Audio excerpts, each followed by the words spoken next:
gave up some threes today here in the first half and second half, but in that last 4 or 5 minutes, you guys kind of locked in and locked down on defense. What did you guys do defensively to slow this team down in the last couple of minutes of the game?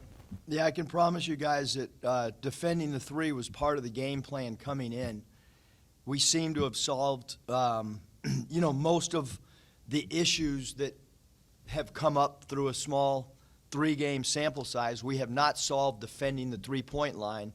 I thought we were close to guys, but they still made threes. And so we changed our defensive coverage the last 4.5 minutes and started switching more. That helped us tremendously. But there's not many games I've coached where teams made 27 field goals and 17 of them are from three. Give them a ton of credit. They play hard. They cut hard. They know their roles. Having said that, it was good for us tonight. Debo not being available down the stretch. We had other guys step up. I thought Chris Likes was phenomenal. And then J.D., when he slid over to the point guard, did really well, 9 assists. That's, when he plays like that, only 1 turnover, phenomenal assist-to-turnover ratio. Jalen Williams, 7 assists, 0 turnovers. A lot of things to really like. You're not going to find many teams at any level that score 93 points and only have 5 turnovers. So taking care of the basketball, we did an incredible job and put 53 points in the second half. Was, offensively, I thought we were really good. Eric Green hit that three to give him, I think, a 78-77 lead with like 3:11 left, and they got the momentum, and you guys are the ranked team at home, probably feeling pressure, but you guys responded with a 13-0 run. What'd you think of that? What do you think that says about the team at this stage? Yeah, I said it on the radio show the other night that and I don't know if it's a word, but we have a lot of spurtability at times. We've proven now that we can come at you real quick and strike and go on a 13-0 run or go on a 25-5 run. Like we've done that, and we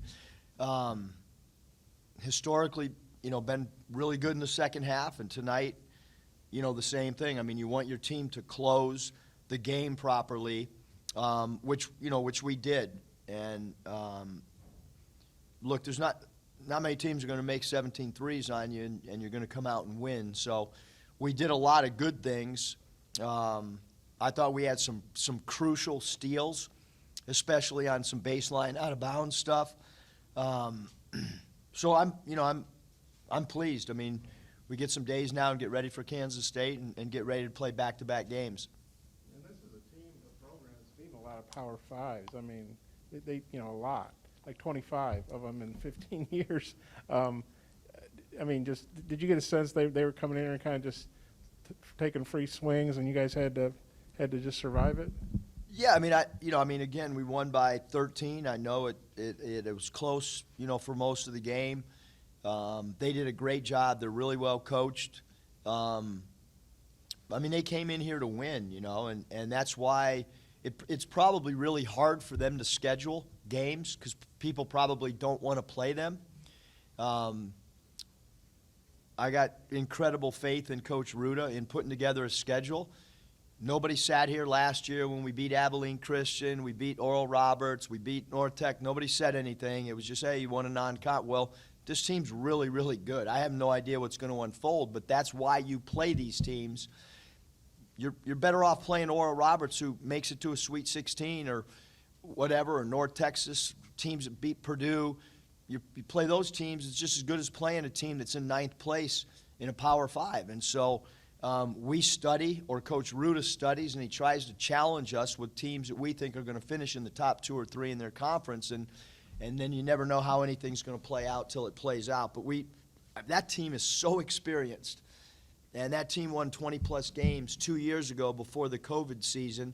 And when they had A.J. Green, number 4, for a full year, you're talking about a guy 2 years ago was player of the year in a conference, and he's 2 years older. Coach, Jalen was able to come back in there late and just had a couple blocks and put back, pick and roll score. You talked about the strong finish. What was his impact on that? Yeah, I thought he played phenomenal. You know, we got to get him healthy. He's banged up pretty good. You know, if he's unavailable, we need somebody else to step up. But, you know, we needed him down the stretch for sure. I mean, his passing is, you know, it's insane to think he's got 17 assists in 3 games. And then you guys had 6 players in double figures, 21 assists, 5 turnovers. I guess given some of the offensive struggles early, to have a performance like this, are you pretty happy with where you're at before you go on the road for the first Yeah, time? we are, Curtis. I mean, like I said, I mean, this is the really cool thing about this team is, you know, we had the 2 exhibitions, the 2 games so far, and we've addressed things in practice behind closed doors, and they've solved the problem, except for one thing, defending the 3. But we weren't passing early. We were taking bad shots. We weren't having assists. Our assist to turnover was upside down. I mean, we're only 3 games in, and they've solved these things really, really quickly. We didn't rebound the ball early. Can still get better in that area, but in all reality, like right now, the one thing we're not doing is just defending that 3-point line. And it's, you know, mind-boggling to me because we were so good 2 years ago. We were pretty good last year, but I mean, we led the doggone nation 2 years ago doing the same freaking drills. And so I can't figure out why. I mean, a lot of new guys. Chris was giving up 3s early. Tonight he didn't give up any. I mean, Stanley Moody, I can't tell you how many 3s he gave up. And so we've got to clean that up. Because JD flirted with a triple double tonight, but when he got that steal near midcourt, it looked like you were pretty fired up for him. I'm curious if you could maybe describe the emotions of that moment with JD, and then maybe what keyed those 9 assists. Yeah, I mean, I'm just so proud of how he's you know, like, I mean, he defensively was not good a year ago, the first half of the year. So all non-conference, I felt like he really, really, really had to improve as an individual defender and a team defender. Right now, he's probably as good as anyone we have on our roster as a team defender, and now he's turning into a go-to defender, stopper for us. And he's creating offense through his steals and his activity on the ball. So we have 2 guys defensively that other guards do not want to play against in Devo and JD. Coach, you guys have a lot of transfers on this team. How difficult is it to get them up to speed and comfortable with what you're trying to do? Yeah, I mean, I think they're doing a great job. Like I said, I mean, they're sharing the ball.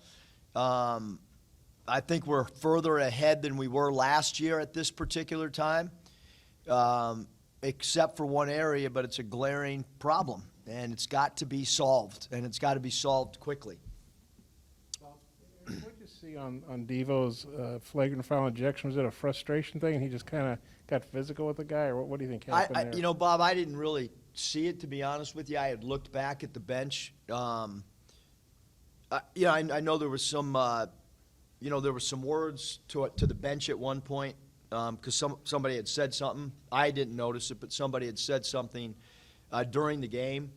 It was a physical game. There were, and so, it happened. And, we talk about keeping our composure and how much we need him, and you move on. Hey, Coach, you talked about combinations coming into the season. How are you liking this JD and Chris Likes combination tonight? 26 points off the bench for Likes. JD flirted with the triple-double. How are you liking that combo right now? Yeah, I thought, both those guys put so much pressure on the defense because they can both really score the ball. They both are a three-point threat. They're both really good foul shooters. So when you add good ball handlers, three-point range, deep range, quickness, ability to get to the rack or the cup, all good things. And now they're sharing the ball. I thought JD, as a distributor, they kind of hung the big defender with him, and he kind of drugged their big guy away from the rim a little bit as they tried to soft trap him, so to speak. And instead of forcing the issue, he made the extra pass. You had JD coming off the bench last year. Now you have Chris. Is there something specific you like about him coming off the bench, or could he maybe play himself into the starting lineup? I really like him coming off the bench. I really like JD coming off the bench. As a coach, I want to look down there and feel like we have some pop. And last year, I felt like if we got down in a game, that JD could come and change the complexion of the game. And I feel the same way about Chris. He's had a great attitude about it. We've talked about it. We've discussed it. I think he's become comfortable in it. I think every player wants to start, but we have not gotten any resistance whatsoever. And quite frankly, wherever he plays next year, probably going to come off the bench. So it's not bad to learn that role. I guess Green and Burr, how you knew about, but was Heiss a surprise, the freshman guard? I guess scored like 16. Number 0? Yeah. Yeah, he's not a freshman. I mean, if he Right. is, I didn't know he was. But he watching him on tape, we liked his size, liked his ability to basket cut. You know, we knew that they'd come in with both smaller point guards, 22 and Bourne, and slide him to a little bit of 2 or 3. But I thought Zero did a really great job. We did not anticipate, Nate, that he could knock down the 3 ball like that based on his stats last year. He's not a freshman, correct? He's sophomore. They listed as a freshman because of COVID year. yeah. So based on his stats last year, Nate, we felt like, you know, he was a guy that was a great complementary piece to them. But he was not a guy that we had designated a red shooter, which red shooters in our terminology are great shooters. So his threes, I'll take those, the 2 for 4. That's on me. Poor scouting. Eric, do you think you guys will get the 3-point defense, figured out? And this is a pretty veteran, good shooting team, too. How much of tonight do you give credit to Northern Iowa, maybe, too? Well, they haven't shot the ball very well before they met our defense. So our defense gave them confidence. The question was how confident that we will get better defensively from 3, because it will be drilled like you can't believe. Between now and the Kansas, we will get better defensively. I promise you. I got some drills. I can't wait. I believe it. You got something heavier than brakes? I'm going to find something.